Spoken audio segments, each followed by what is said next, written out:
At Uber, every single driver is required to pass a thorough background check before they can start driving. That means any prospective driver goes through a multi-step screening process, checking for any impaired driving or criminal offenses. But the checks don't stop there.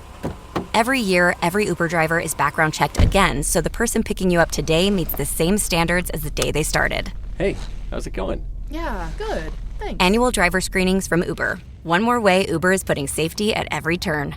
Learn more at uber.com/safety. When you have 4 new tires, every drive feels fresh. Right now, buy 3 select tires and get 1 for just $1 during the Buick Certified Service Fresh Start Tire event. Visit Buick.com/service offers or see dealer for full details. At participating U.S. GM dealers only, highest or equal value tire will be $1. Offer ends May 31st, 2026. Not available with other offers.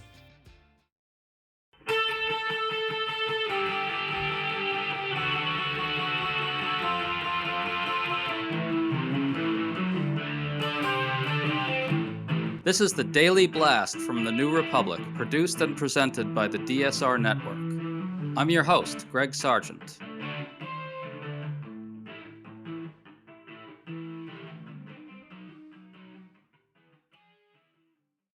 As of this recording, Donald Trump has declared the war with Iran terminated. But it's unclear what's supposed to happen next. He's left the military in place there, yet he says he's unsatisfied with Iran's latest offer. Now what? We don't know. During a Newsmax interview, Trump made an accidentally revealing admission, one that seemed to indicate that he has no idea what's going on between his own negotiators and Iran. This comes as new polling shows the public really souring on the war, and specifically on Trump's lack of clarity around it. MS Now's Steve Bannon has a good piece arguing that Trump's inadvertent Newsmax moment captures a good deal about this situation, so we're talking to him about all this today. Steve, good to have you back on. Thank you, Greg. It's great to be here. All right, so Trump sent a letter to the Hill declaring the war terminated. He did this to circumvent the law that requires a congressional vote on hostilities after 60 days have passed. Yet Trump is now saying he's dissatisfied with Iran's latest offer, but won't say exactly why, though it appears to be partly that Iran won't renounce its nuclear program entirely. Steve, can you try to sum up where we are right now? I could try. I mean, I think what you just said is an accurate and concise summary. I mean, we're in a situation in which Congress is supposed to step up. We're now in the third month of the war is now getting underway. Donald Trump and his team has decided that they have, quote unquote, terminated the conflict. We heard similar comments from Defense Secretary Pete Hegseth during his congressional testimony this week before the House and Senate committees. It's a situation in which they basically are saying that the 60-day window is effectively closed because they say so, because of a ceasefire that we're waiting to see whether or not it advances. And it's against that backdrop that Iran and the White House are presumably having some kind of diplomatic negotiations. We don't yet have a sense of the details. And we know that the president isn't satisfied with their offer, but we don't know what the offer is. And we don't know what the president finds unsatisfying about it. So other than that, everything is crystal clear. Right, other than that. So Trump had this astonishing exchange with an interviewer on Newsmax. Here he's asked about something that his negotiator, Steve Witkoff, apparently offered to Iran. Listen. Steve Witkoff told me on this show is that the United States offered Iran to give them enriched uranium so that for medical and powerful purposes, free, if they would give up their nuclear program. Wouldn't cost them a dime, and they declined that, which to me suggested that they really didn't want a deal. Well, and maybe it wasn't a very serious offer, because I wouldn't have approved that. Yeah, I wouldn't have. I'm not giving them anything. I wouldn't have approved that. They're going to either have a nuclear weapon or they're not. Steve, let's break this up into pieces. First, note that his interviewer brings up Witkoff's offer to Iran, which was of enriched uranium for medical purposes, I guess, in order to paint Iran as unreasonable, as in Iran turned down this very generous offer from Trump. That was like a setup for Trump to wallop it out of the park, but it flew right over Trump's head. All he's able to say here is, I would never give Iran anything like that because I'm tough and strong and totally in control. Your thoughts on that? All right. I mean, I think that context is highly relevant because Greta Van Susteren was clearly trying to set up the president for a good point, for an important observation about the nature of the negotiations and about Iran being unreasonable in the context of these diplomatic talks. But yet Trump didn't pick up on the cue. He sort of just was kind of, well, frankly, he was clueless about this. And because he was so eager to say that he was against the underlying idea, that he was so reluctant to give an inch to Tehran, that he ends up saying something really important, which is that his own negotiator, the envoy that he sent on behalf of the White House to represent the United States at the negotiating table, came up with an idea. And as far as Trump is concerned, he's against that idea. He's against what his own envoy offered Iran as part of these talks. And I find that to be incredibly important. And something that he kind of blurted out, something that he's never said before. He's never acknowledged this to date. And yet he said it anyway. And I think I was surprised that he said it because it's so important given the larger context.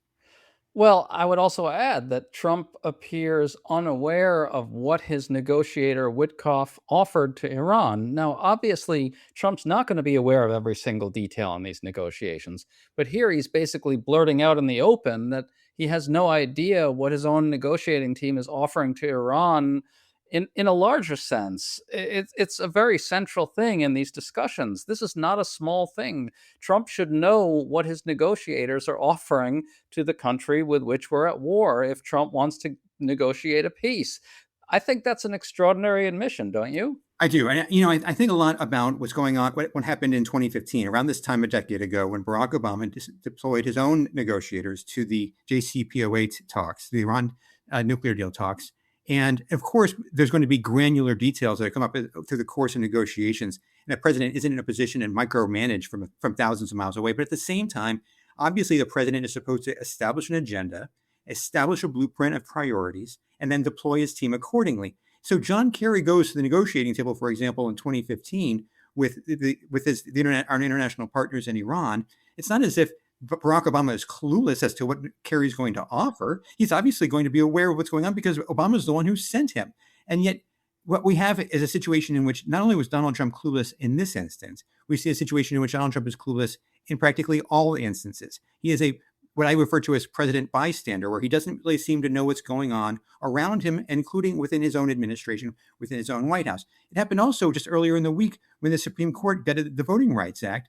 And he was asked about it at a White House event by a reporter, and the president had absolutely no idea what had happened because he said, in his own words, that he'd spent the day working with contractors on his ballroom vanity project. Well, it is. I realize that a president has a variety of responsibilities over the course of a given day, but if you don't know what's going on in terms of what's going on with the Supreme Court and your own team's Iran negotiations, well, then maybe you need to spend less time on the golf course and spend more time getting engaged in day-to-day governance. Right. He threw his own negotiator under the bus on national television. I mean, Trump is basically admitting here in a larger sense that there's some kind of major disconnect between what his negotiators think he has authorized them to offer and what Trump wants them to offer. In a big sense, that's a striking admission. It suggests a level of disengagement that's quite striking and quite unnerving, no? It is. And, in a practical sense, it just can't work this way.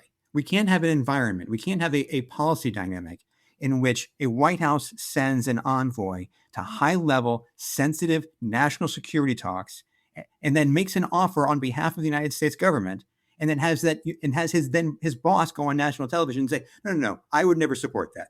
I'm against what my own envoy said. Don't listen to my negotiator, listen to me. And I'm telling you that my negotiator is wrong. We're laughing about it, but at the same time, it is a fundamental breakdown in how any functioning administration here or anywhere else on earth can reasonably expect to work. And in fact, it doesn't work.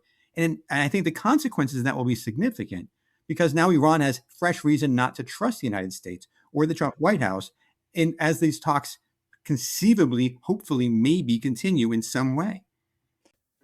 To stay up to date on all the news that you need to know, there's no better place than right here on the DSR Network. And there's no better way to enjoy the DSR Network than by becoming a member. Members enjoy an ad-free listening experience, access to our Discord community, exclusive content, early episode access, and more. Use code DSR26 for a 25% off discount on sign-up at thedsrnetwork.com. That's code DSR26 at the dsrnetwork.com/buy. Thank you and enjoy the show.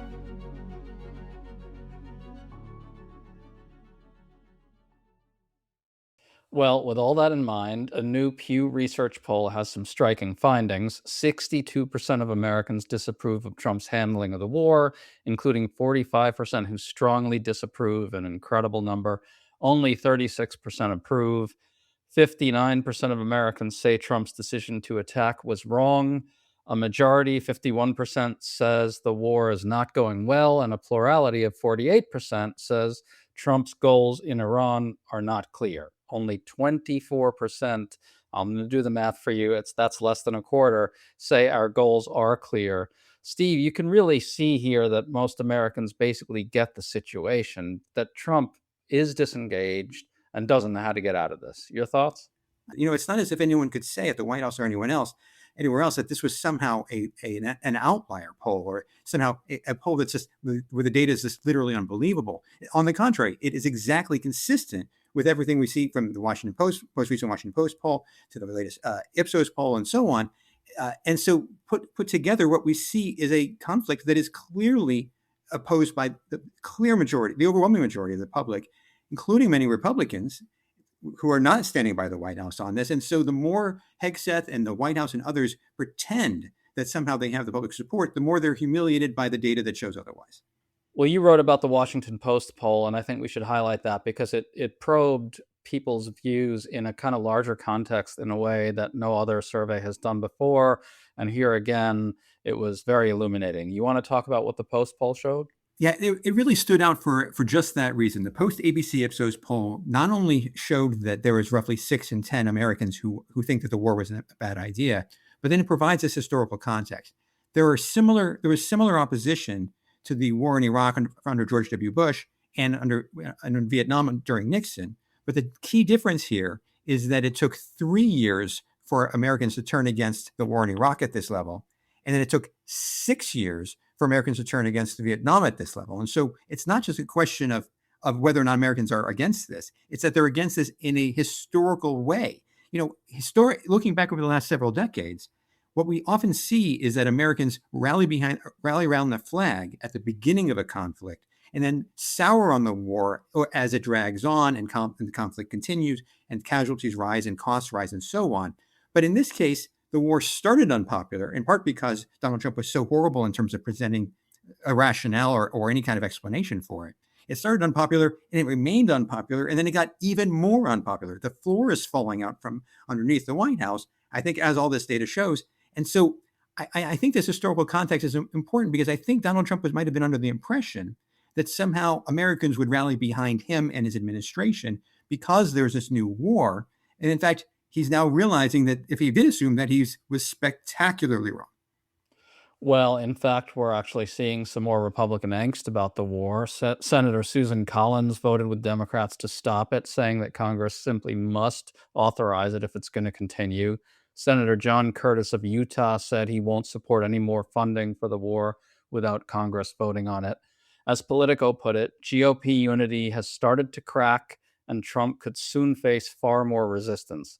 Steve, what's your reading of that? How much longer do you think Republicans will put up with this? What's your sense? You know, it's frustrating in a way because we've been seeing reports for weeks about how there are going to be Republicans who are anxious about this, who are concerned about this. They see the same polls the rest of us do, and they're thinking ahead to the midterms, and they keep kind of sending signals. Oh, wait a minute, we're not on board. Hold on, watch your step. There are limits here. And yet we haven't really seen any follow through. And so the question, I think, for all of us is, when will we see follow through? When will they step up? Now, I think this week we saw Susan Collins flip. That's the first. That's a step in the right direction. She joined with Rand Paul. So now that there are two.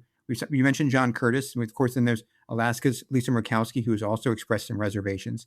It doesn't appear that maximal military force can give Trump the outcome he wants, and he doesn't seem to know that. Let's listen to Trump talk about this a bit.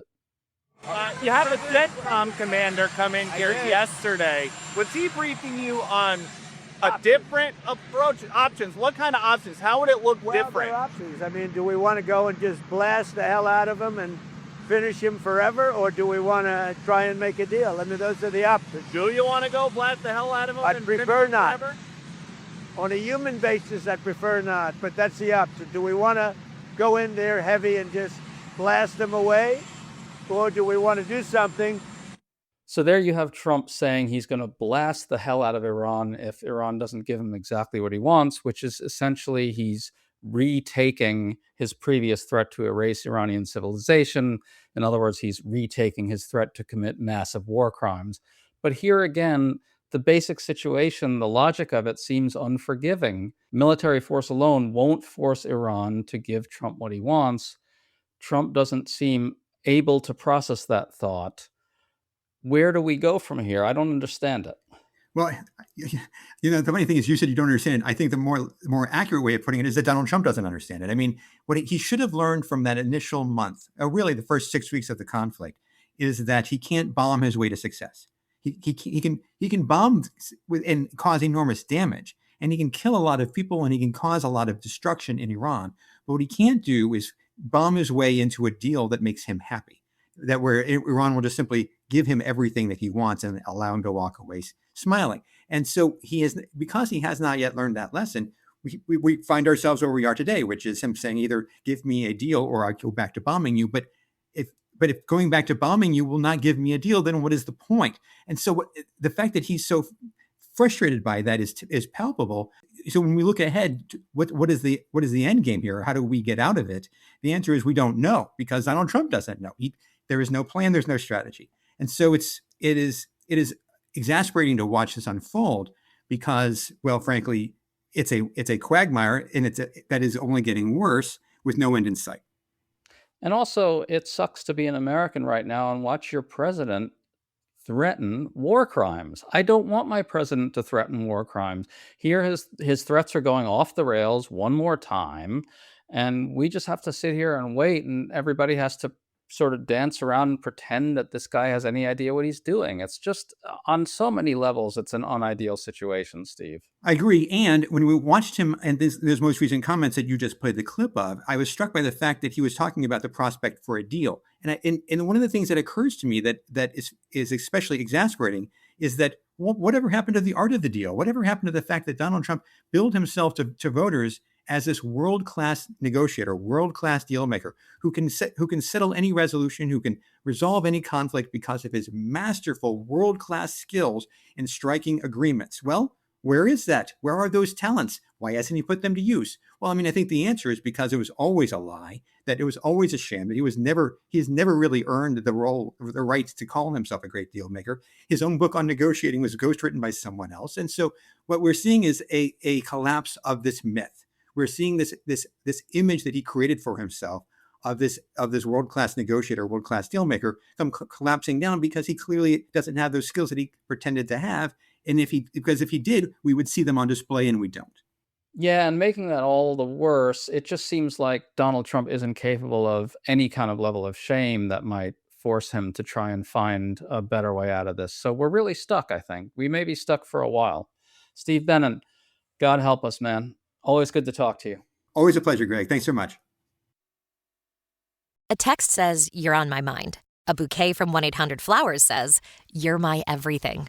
Heartfelt moments belong in the real world, not just your phone. For 50 years, 1-800-Flowers has helped millions of people make memories that'll last a lifetime, with gifts they'll cherish forever. Their expertly curated arrangements and gift baskets ship nationwide with a 100% satisfaction guarantee. Don't wait for the next big moment. Make it when you visit 1-800-Flowers.com/Spotify today. That's 1-800-Flowers.com/Spotify.